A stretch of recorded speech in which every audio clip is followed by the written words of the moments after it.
اب چھپا موبائل سرد خانے میں موجود ہے dead body Humaira Asghar actor جو تھی،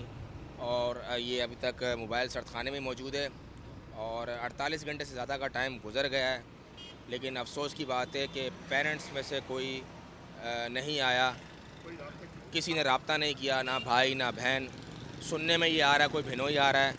لیکن وہ بھی لیگل وارث نہیں ہے، بلڈ ریلیشن نہیں ہے۔ جب تک اس کی بہن نہ آ جائے بہنوئی کے ساتھ، اپنے شوہر کے ساتھ، تو تب تک یہ معاملہ حل نہیں ہوگا۔ لیکن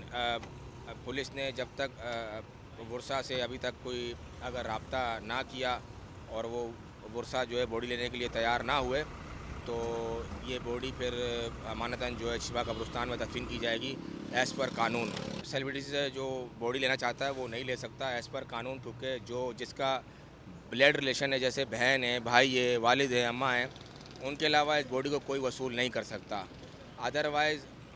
باقی کوشش جاری ہے ان کے پیرنٹس کو، ان کی فیملی کو منانے کی پولیس کی جانب سے،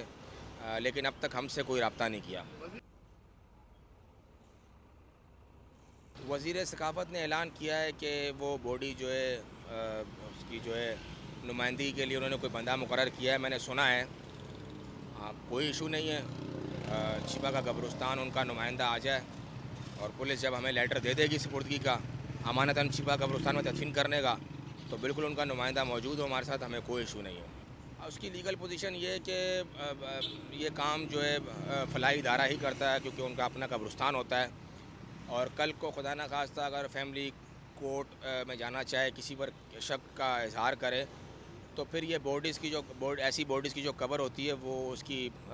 قبر کشائی کرنی ہو یا کوئی بھی ہو، تو فلاحی ادارے ہی موجود ہوتے ہیں، جیسے شفا فاؤنڈیشن ہے۔ اس سے پہلے بھی سینکڑوں ڈیڈ باڈیز کا جو ہے